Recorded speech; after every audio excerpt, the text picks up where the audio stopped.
Assalamualaikum Bang Ihsanuddin Nursi, apa kabar? Waalaikumsalam warahmatullahi wabarakatuh. Alhamdulillah. Alhamdulillahirabbil alamin. Alhamdulillah. Nah, bagaimana Bang sehat hari ini? Banyak saudara-saudara kita, guru-guru kita yang berangkat ini ke alam berikutnya dari kisah anak manusia ini. Iya, udah dua itu.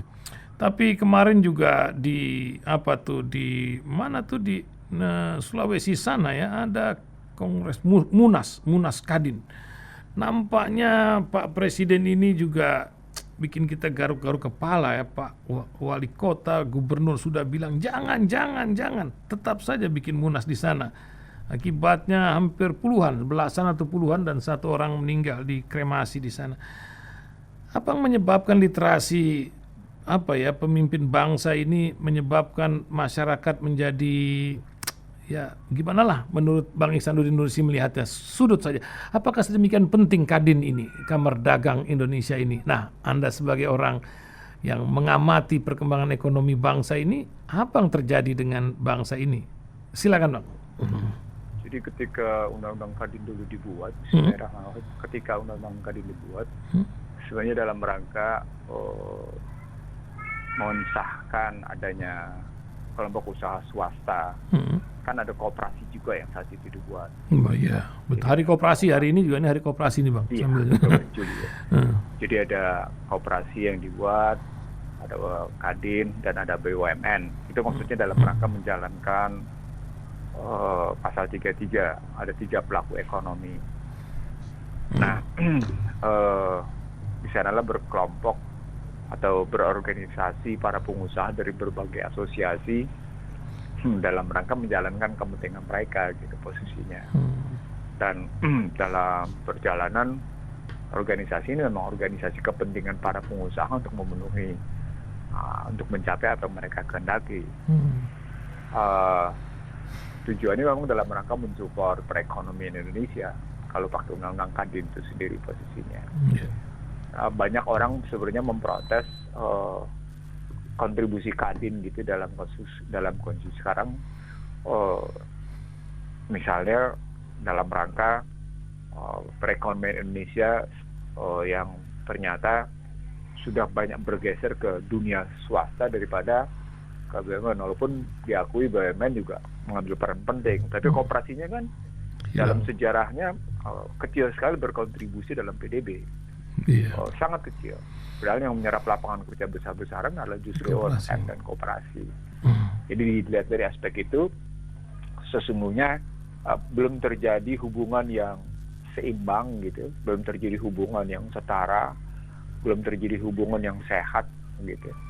Kalau pakai bahasa Orde Baru dulu, selaras, serasi, seimbang antara 3 pelaku disebabkan pemerintah sendiri hingga hari ini belum menerapkan atau belum menetapkan mana barang yang merupakan hajat hidup orang banyak atau jasa hidup orang banyak, mana barang atau jasa komersial, mana barang atau jasa yang satu situasi komersial dan hajat hidup orang banyak.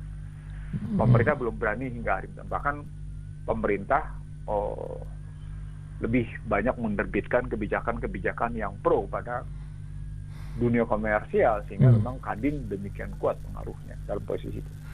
Apalagi dalam konstruksi politik di mana korporasi menentukan, ya sudah Kadin menjadi kendaraan ampuh untuk bermain itu gitu posisinya. Dari istilah saya demokrasi korporasi, maka Kadin adalah kendaraan paling ampuh untuk itu gitu. Anda bisa lihat Muhammad Sulaiman Hidayat jadi menteri, Abu Rizal Bakri jadi menteri gitu. Itu tokoh-tokoh Kadin kan posisinya. Mereka bisa menunjukkan satu posisi tawar posisinya. Sementara kan ketua koperasi hampir-hampir tidak kedengaran gitu. Mereka yang muncul di koperasi bukan orang-orang yang sungguh-sungguh pergerakan koperasi. Teten Mas Duki bukan orang pergerakan koperasi. Macam menteri buangan lah kata orang begitu. Dan sama sekali begitu juga ketika kemarin dari Bali, siapa tuh namanya, Puspa Yoga ya. Itu juga orang yang tidak ngerti koperasi posisinya. Bang, dulu Bung Karno ini kan dwi tunggal terhadap Bung Hatta ya.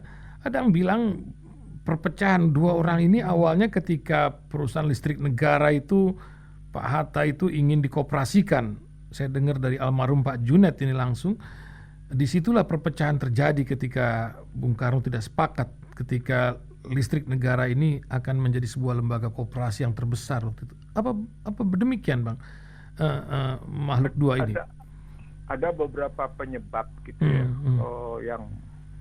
yang membuat Muhammad Hatta itu berpisah dengan Soekarno.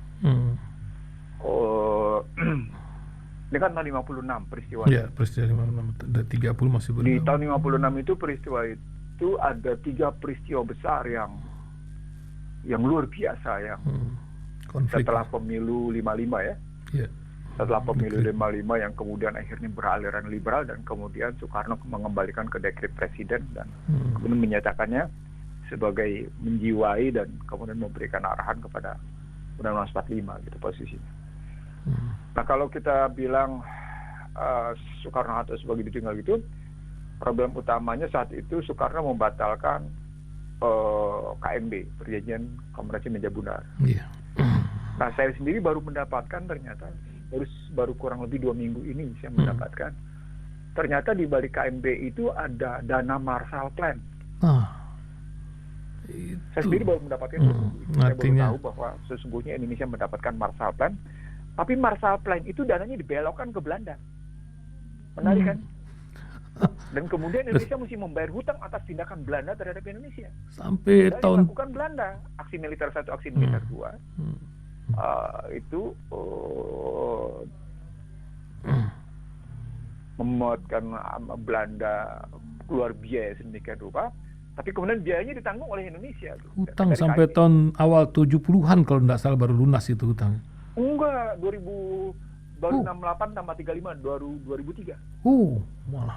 Baru 2003 baru lunas. Karena Soekarno menghentikan pembayaran kan. Yeah. Itu didirikannya IGGI dan CGI, Consultative Group for Indonesia, Intergovernmental Group for Indonesia. Itu belakangnya dalam rangka mengawasi pembayaran hutang Indonesia itu. Ya salah. Itu latar belakangnya itu. Gitu. Ini yang menyebabkan 20 Juli itu Bung Karno mengundurkan diri dari posisi. IMF itu mengundurkan diri posisinya. Dari banknya juga. Nah, tahun 56 itu jadi KMB ya. Yang kedua, tahun 56 itu juga Hatta mengundurkan diri jadi Wapres. Oh iya. Tahun 56. Yeah. Tahun 56 juga ditandainya Indonesia, dunia pendidikan Indonesia dicampur tangani oleh Amerika. Iya, 1 Desember Hatta mengundurkan diri. Ini saya tulis dalam buku saya nih, semua apa ya di situ gitu. Jadi ketika ditanya tentang perpecahan duit tunggal pada konstruksi kayak gitu, dan memang pada saat itu dikehendakkan tahun 56 menjelang semangat Indonesia masuk ke dalam nasionalisasi yang dilakukan pada tahun 58.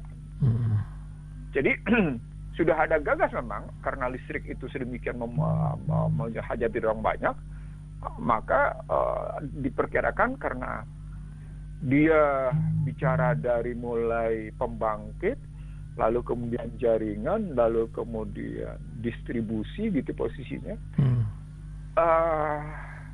hampir semuanya memang hajati barang banyak. Maka sebaiknya memang berbentuk koperasi gitu, sehingga yang punya adalah masyarakat, karena masyarakat membutuhkan, modalnya diambil dari sosial masyarakat dan bentuknya koperasi. Nah repotnya koperasinya tidak dalam sejarahnya gitu ya, selalu punya muatan politik. Nah itu ya jadi masalahnya. Jadi baik koperasi pada era Soekarno maupun koperasi pada era Soeharto itu punya muatan-muatan politik. Dan misalnya kenapa mesti ada koperasi angkatan darat, gitu ya? Koperasi angkatan laut, induk koperasi angkatan darat, induk koperasi angkatan laut, induk koperasi angkatan udara, terus induk koperasi Bayangkara, lalu ada induk koperasi unit desa. Itu kan dalam rangka membentuk koperasi-koperasi itu sedemikian rupa sehingga tetap di bawah pengaruh penguasa. Gitu. Iya, ini macam bancakan penguasa. Kita hanya begitu. Nah, dalam cerita listrik saya belum baca pasti gitu ya data itu, Tapi memang ada keinginan untuk menyatukan format dari mulai pembangkit ke distribusi, ke jaringan, ke transmisi ya. Dari pembangkit, transmisi, ke distribusi, ke jaringan itu memang dimiliki oleh masyarakat. Pernah ada keinginan seperti itu gitu dalam sejarahnya. Makanya dalam tampilan saya 2 kali di Mahkamah Konstitusi berhadapan dengan pemerintah yang memang bermaksud meliberalkan dan sekarang sudah diliberalkan gitu posisinya dengan kondisi seperti sekarang. Harga listrik menjadi kayak gini. Masa kerugiannya sampai 500 triliun kan? Wah, ini luar biasa. Kan ada yang salah gitu, padahal masih tetap ternyata kan problematik di pembangkit karena perjanjian pembangkit yang salah. Yang kedua, ketika saya diskusi dengan direksi PLN ketika mereka bangga dengan proyek 35 gigawatt gitu ya, posisinya 35.000 megawatt. Saya bilang ini asumsi-asumsi yang salah dan nggak karu-karuan, dan saya buktikan ke sana. Dan ternyata benar kan, jadi beban. Gitu. Apalagi rumusnya dibikin oleh swasta pembangkitnya, dan perjanjiannya, sale purchase agreement-nya itu muatannya lah take and pay. Mau dipakai apa enggak, pokoknya PLN bayar pada swasta itu. Dan ternyata swasta itu punya pihak asing gitu ya, banyak dari Cina, dan kemudian jaringannya juga sekarang ternyata juga sudah dipreteli, di unbundling, dipreteli habis gitu, bukannya bundling itu diutuhkan, nggak boleh dipretelin, sekarang malah unbundling gitu posisinya. Saya ingat betul bagaimana saya di Mahkamah Konstitusi 2 kali gitu ya, dan pemerintah berusaha betul mengikuti apa yang disebut dengan Structural Adjustment Program gitu ya, program penyelesaian struktural di sektor energi, yang salah satunya adalah meliberalkan selain BBM itu sektor energi, sektor kelistrikan. Itu memang targetnya mereka, targetnya Barat, targetnya IMF, World Bank untuk meliberalkan sektor energi. Dan memang ini luar biasa ya, di pulau-pulau Sangihe dan lain-lain itu pertambangan pun jadi masalah ketika menjadi sangat liberal. Sementara dan nanti satu saat nggak usah heran kalau harga listrik menjadi begitu sangat tidak terkendali. Karena swasta tetap menuntut kenaikan harga gitu posisinya. Dan akhirnya masyarakat yang terdikte atas produksi tenaga listriknya. Gitu, jadi bolehlah kita bikin komunitas listrik ya.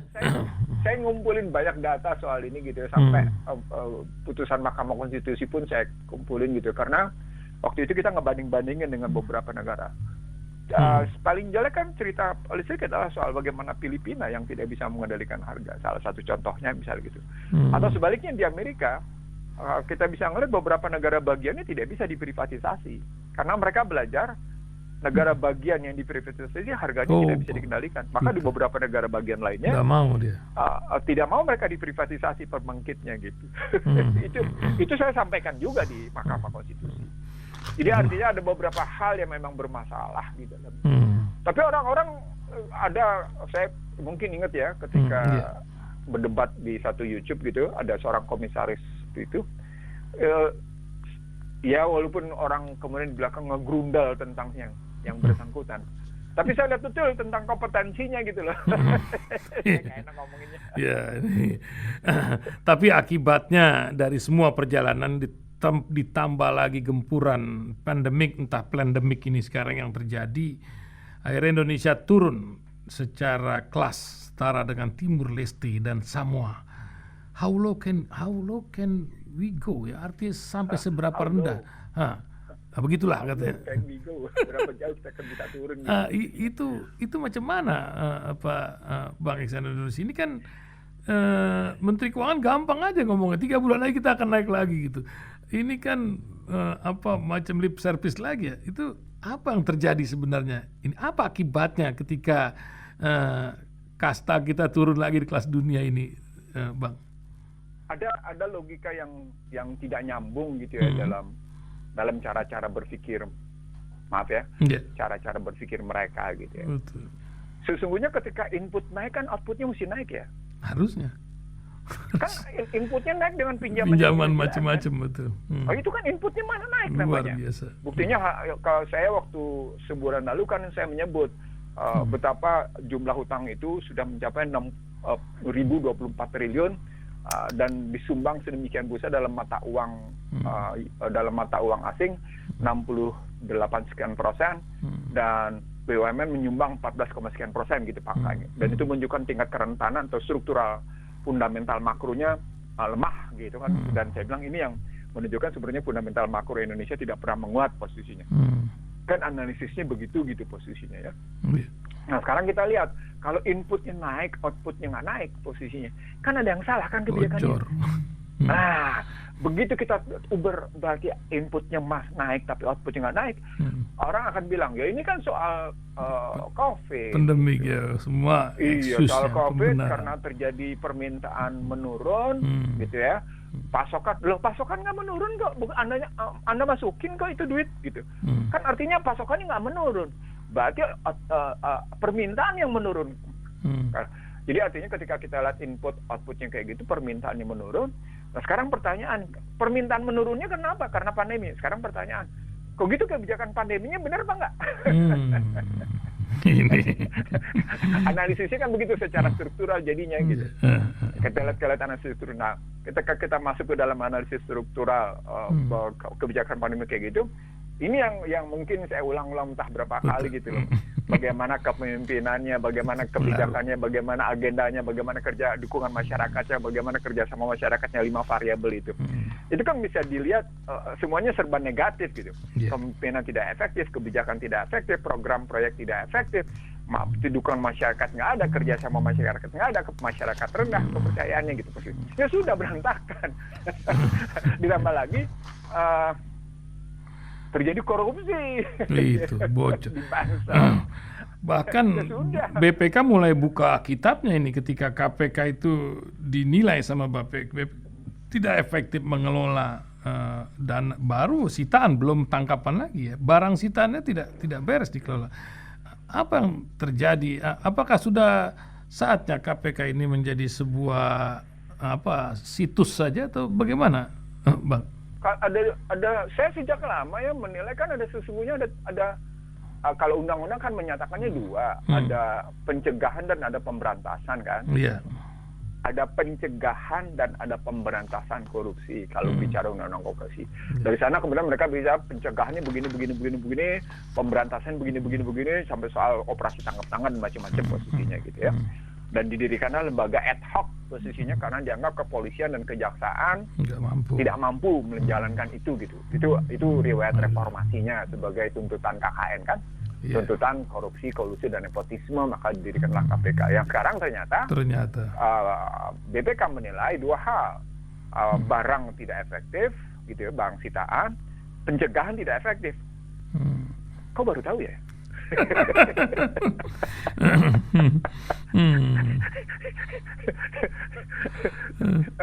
Coba deh, saya kan bukan tidak melembagakan diri saya dalam pemberantasan korupsi, tapi dalam catatan sejarah di negeri ini kalau sudah bicara korupsi, saya punya dokumen-dokumen ya, bahkan ketika saya bersama Baharudin Lopa, saya sudah sampaikan sampai sebagaimana adanya gitu. Ketika saya bersama almarhum Baharudin Lopa gitu bicara posisinya. Jadi artinya ketika BPK baru bicara kayak gini, saya sudah ada tuh kisahnya. Mudah-mudahan tidak dalam konstruksi mencari panggung ya. Bukan dalam rangka mencari, itu bahasa jeleknya begitu, tapi bahasa kerennya tidak dalam rangka pembentukan citra. Tapi baiklah, mari kita kritisi apakah itu kemudian cari panggung atau cari citra, bukan. Kita kritisi saja sekarang bagaimana sesungguhnya kinerja KPK.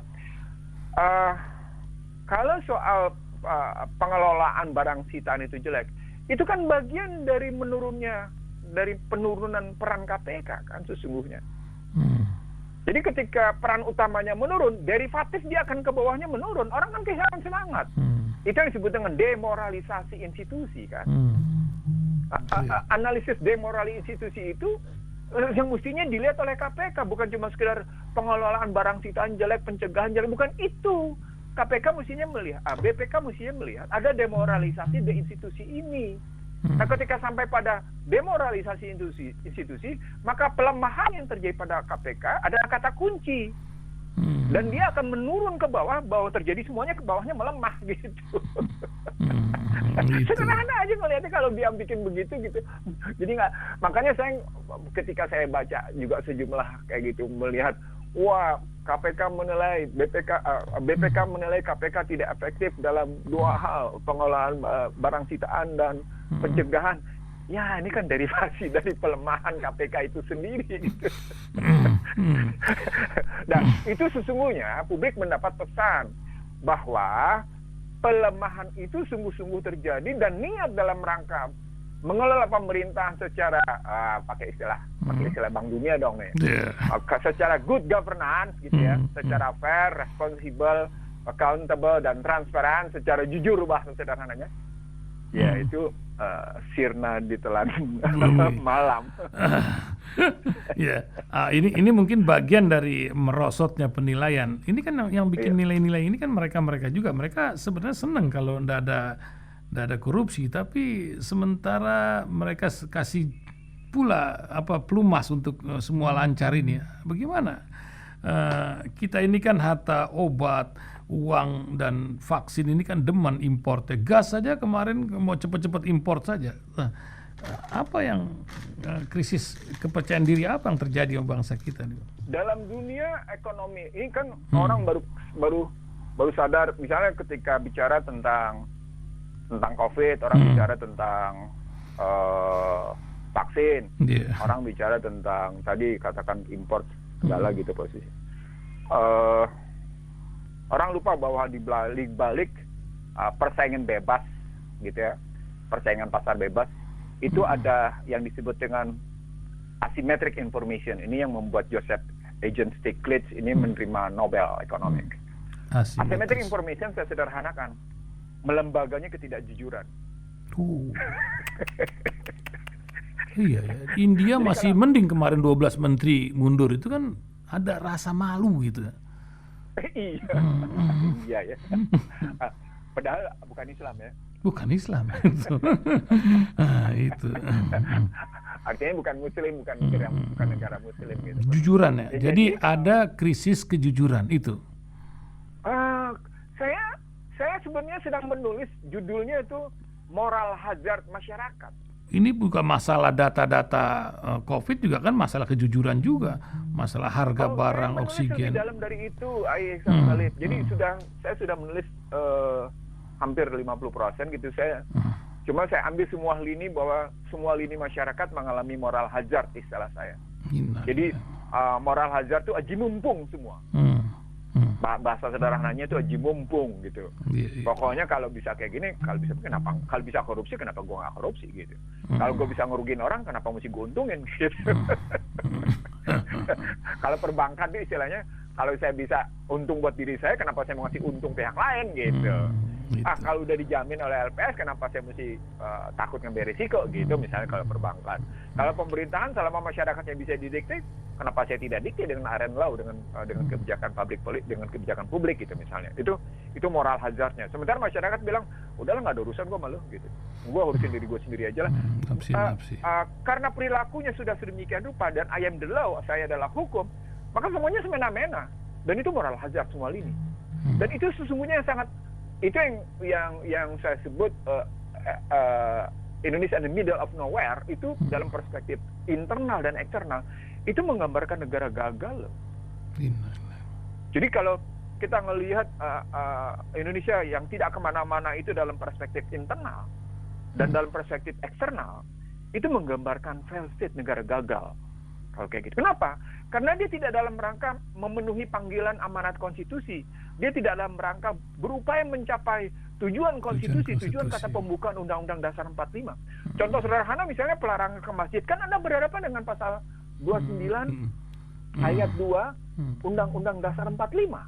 Misalnya ketika pasal 29 Undang-Undang Dasar 45 bicara tentang negara menjamin tiap-tiap warga negara untuk melaksanakan ibadat dan kepercayaannya itu misalnya. Itu kan udah kok ini ke masjidnya dilarang dalam konstitusi itu. Kan negaranya yang menjamin. Kenapa? Wah, lalu pasti ada orang-orang yang bicara tentang bagaimana situasi serangan COVID misalnya kayak gitu. Kan seru jadinya kalau ngelihatnya kayak gitu. Panjang lagi kisahnya.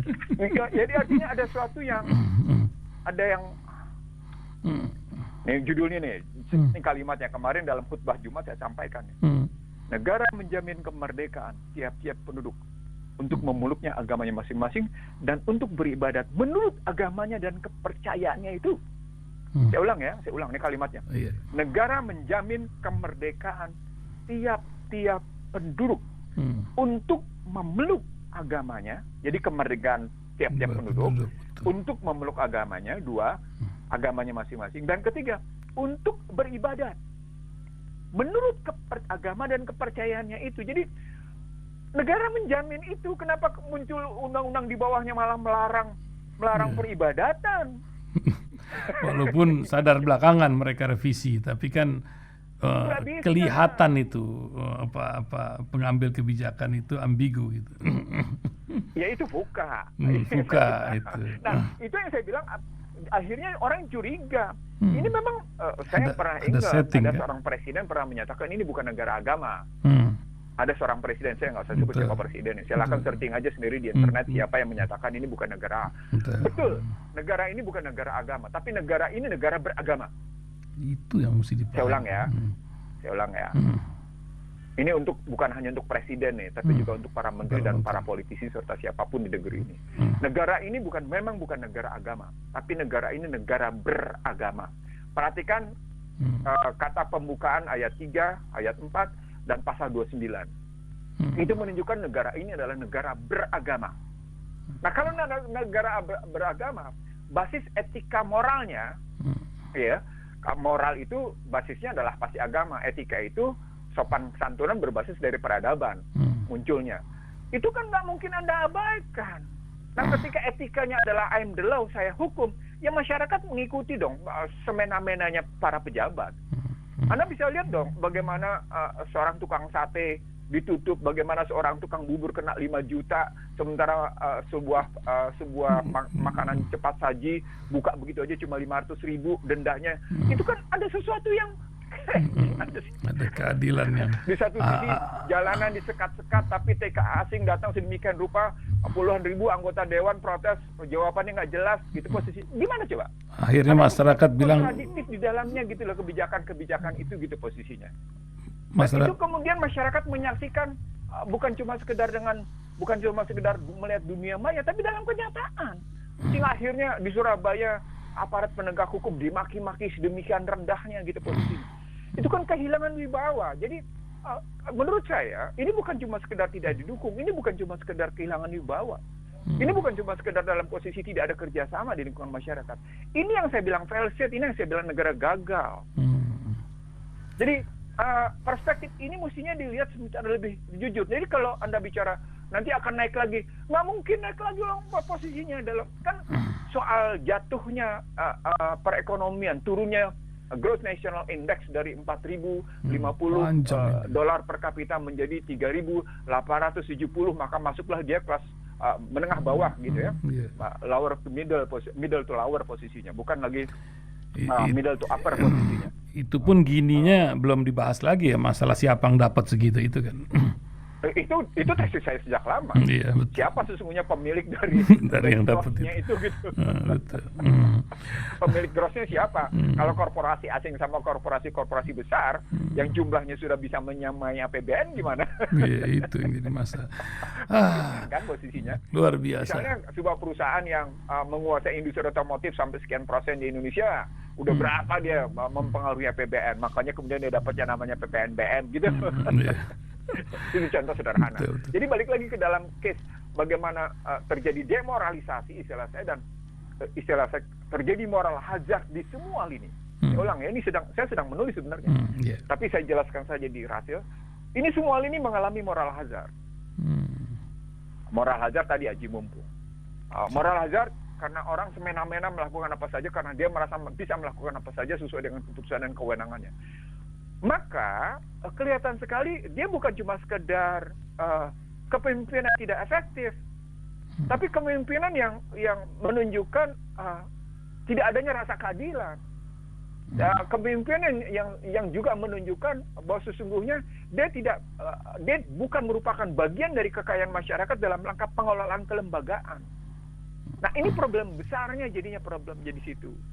Nah, ini kalau kita ambil lagi dalam kerangka tadi, bagaimana perumusan kebijakannya, bagaimana perusahaan program dan proyeknya, bagaimana dukungan masyarakat dan kerjasama masyarakat, 5 variabel tadi bisa kita ambil, maka gambaran sebentar lagi akan naik. Mimpi di siang bolong kali. Jadi kudu Kan sabar. penurunan, saya sama Rasil bukan ngomong baru. Udah lama. Ya. Lama banget ngomongnya begitu-gitu. Akhirnya kita Sampai akhirnya saya mesti ngomong sama Rijal, saya mesti ngomong sama almarhumah Eni Sri Hartati. Ini loh, mulut saya bagi pemikiran saya bagi pada Rijal. Bang, gua ngelihat fiskal sama moneter gagal. Maka Rijal ketika di podcast sama saya bilang, mengutip Ihsanuddin Nursi yang menyatakan fiskal dan moneter gagal, maka saya melihatnya begini. Itu beberapa bulan sebelumnya. Begitu juga dengan Eni Sri Hartati almarhumah gitu ya. Yeah. Saya menyebut, bahkan ini lebih menyebut lagi, ini ekonominya ekonomi primitif bang, bukan sebuah fiskal dan moneternya gagal, ekonominya primitif gitu. Yang pakai teori lama ya. Tapi luar biasa. Ini memang ketika keadilan sampai pada tingkatan sampai bertemu di pengadilan akhirat, ekonomi pada tingkatan lain lagi. Mudah-mudahan di penutup bincang kita pagi ini Allah akan menciptakan sebuah suasana baru. Kata orang, ketika titik nadir terjadi, maka itu akan terjadi hukum Archimedes yang seperti Bang Ihsanuddin sering sampaikan. Apa Bang penutup bincang kita pagi ini yang bisa disampaikan Bang? Ini waktunya bergerak terus Bang. Silakan. Iya. Yang pertama, Fa inna ma'al usri yusro ya. Bersama dengan kesulitan pasti ada kemudahan. Bersama. Tapi pakai fa dia tuh. Rumusnya. Fa inna ma'al usri yusro. Jadi pakai proses. Jadi untuk mendapatkan kemudahan itu sendiri harus ada prosesnya. Bukan wa inna ma'al usri yusro, bukan, tapi pakai fa. Berarti menunjukkan Allah sendiri mengatakan harus ada upaya manusia. Nah, saya heran ketika orang mengatakan ini atas wabah diturunkan oleh Allah. No, Allah tidak pernah berbuat negatif pada hambanya. Saya ingin mengatakan kepada pendengar Rasil, kalimat kamu yang menjalimi diri kamu sendiri dalam Al-Quran posisinya gitu ya, itu menunjukkan Allah sesungguhnya tidak pernah memberikan keputusan negatif kepada hambanya. Itu yang saya sebut sebagai betapa Allah mencintai hambanya. Nah, sekarang kalau ada pandemi seperti ini Allah mengizinkan, bukan Allah menurunkan. Itu bedanya kalimat bi'itsnillah sama anzal gitu ya, anzalna atau anzal gitu ya, aku turunkan gitu posisinya. Itu beda banget gitu loh. Itu beda banget, sangat beda. Saya terus terang, kita harus kritis ngeliatnya di sini. Jadi jangan kita lihat ada sesuatu yang negatif ini karena Allah menurunkan kenegatifan. Bukan, itu justru karena ketiadaan Allah. Kan teorinya gelap adalah ketiadaan cahaya, dingin adalah ketiadaan suhu, kan begitu kan? Kejahatan adalah ketiadaan Tuhan. Jadi sekarang sesungguhnya diizinkannya keadaan karena pernah terjadi ketiadaan Tuhan. Salah satu indikatornya saya bilang 80% masyarakat di dunia terkena riba. Sementara Allah mengatakan Allah dan Rasul yang akan memeranginya. Salah satunya begitu misalnya contohnya. Jadi kalau kita melihat sekarang kematian mendadak itu Rasulullah sudah memberikan indikasi nanti di akhir zaman akan banyak kematian mendadak posisinya. Kita sudah dikasih tahu apa penyebabnya itu mari kita usut lebih dalam posisinya. Apakah kita menggunakan tesisnya Dr. Lewis Owen atau kita menggunakan tesisnya siapa? Perdebatan akademiknya kita mesti gelar gitu ya. Jadi jangan main vonis-vonis seperti itu gitu posisinya. Mari kita gelar secara saintifik, secara sains posisinya. Karena kebenaran mutlak itu milik Allah, sementara kebenaran sains itu hanya yang punya derajat yang tinggi. Dan nggak bisa kita mengikuti mazhab Badan Kesehatan Dunia karena saya terus terang saya setuju dengan sebagaimana artikel saya 27 Januari 2020, bagaimana saya berpendapat tentang Siti Fadila Supari yang ngebongkar tentang Namru misalnya, atau bagaimana ngebongkar soal industri vaksin dunia di depan sidang Jenewa di Jenewa misalnya. Saya setuju dengan Siti Fadila Supari. Nidom nanti kita lagi, Tifauza juga boleh kita lihat lagi. Lewis beberapa logikanya bisa diterima posisinya. Jadi artinya ketika kita ambil dalam cara berpikir begitu, maka ketika kita mencari kebenaran, jangan kebenaran itu dalam rangka kayak gitu kemudian belum apa-apa kita sudah hakimi sedemikian rupa. Ini sudahlah yang namanya tingkat uncertainty atau tingkat kepastian di pengadilan itu tidak beres gitu posisinya. Masyarakat juga ikut-ikutan melakukan penghakiman. Nah, penghakiman itu dilakukan tanpa pengetahuan yang cukup. Di tengah yang namanya, ini menarik di sini terus terang, di tengah yang namanya pengetahuan masyarakat tentang penyakit ini kan metodenya metode barat. Kalau metode barat berarti Anda ngambil metode Amerika. Kalau metode Amerika berarti Anda masuk ke dalam posisi WHO, posisinya Gavi, dan posisinya CDC, dan mereka yang menjadi penentu arah dunia kesehatan kemana. Pendengar Rasil, Ihsan Talib, ini saya sampaikan di Kementerian Kesehatan akhir Desember 2014. Ketika mereka mengundang saya sebagai pembicara tunggal, betapa Indonesia terdikte dalam industri kesehatan, alat kesehatan, dan industri farmasi. Luar biasa. Saya bilang 90%, salah satu konsultan menyatakan, konsultan top di dunia, salah tuh, bukan 90 katanya. 92%. Tergantung. Sekarang dalam kondisi sekarang bukan 92. Anda bisa lihat beberapa import alat kesehatan, alkes kan, atau bagaimana kemudian ambruknya tenaga kesehatan, bagaimana kemudian kita tadi Ihsan tadi bicara tentang vaksin, angkanya berapa tuh? Kalau kita targetin 441 juta dosis gitu posisinya. Untuk saya menghitung sekitar 80% masyarakat Indonesia yang akan divaksin gitu posisinya. Berarti 20% itu dianggap mereka yang sudah tidak berguna, sehingga tidak beri vaksin gitu posisinya ya. Walaupun kemudian 80% bukan berarti berguna juga karena sudah divaksin. Karena untuk jangka panjang kan tidak ada satu perusahaan vaksin yang menjamin bahwa jangka panjang aman. Tidak ada setiap tahun yang menjamin bahwa dalam jangka panjang dia aman, nggak ada. Sehingga cuma Amerika dan Jepang yang menjamin bahwa andai kata terjadi apa-apa pada mereka yang sudah divaksin, negara menjamin posisinya. Nah itu kan berpendapat semua ke barat, bermetodologi barat. Apakah metodologi barat dalam industri kesehatan sebagai satu-satunya kebenaran?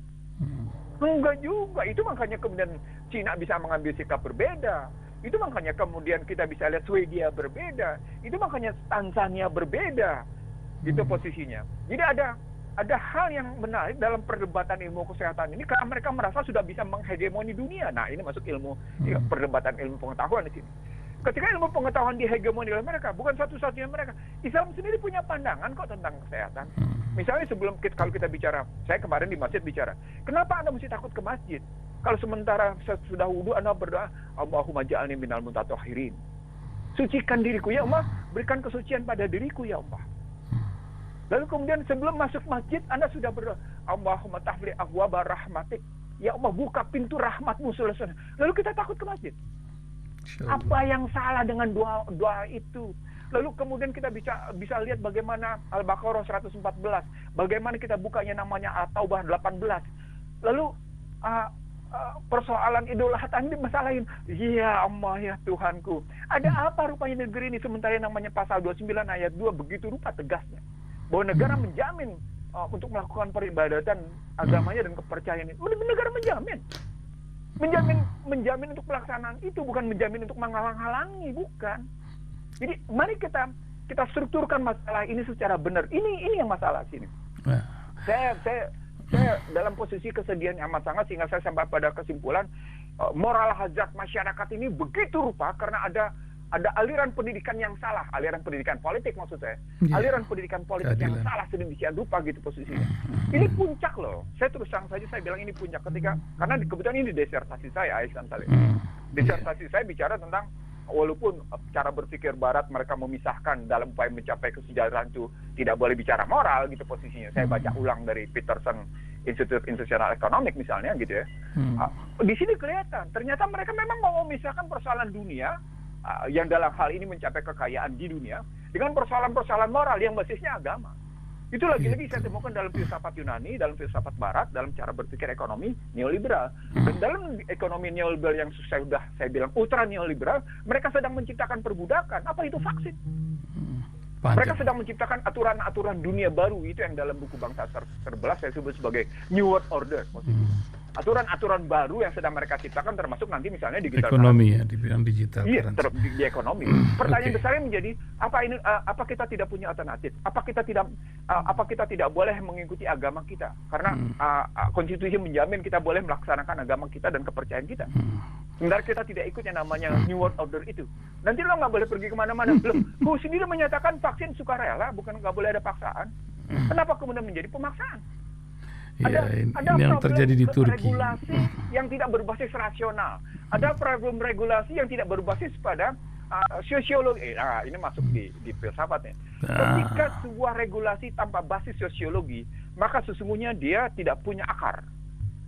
Gitu. Ketika regulasi tanpa filosofi, gitu posisinya, maka dia sesungguhnya buta posisinya.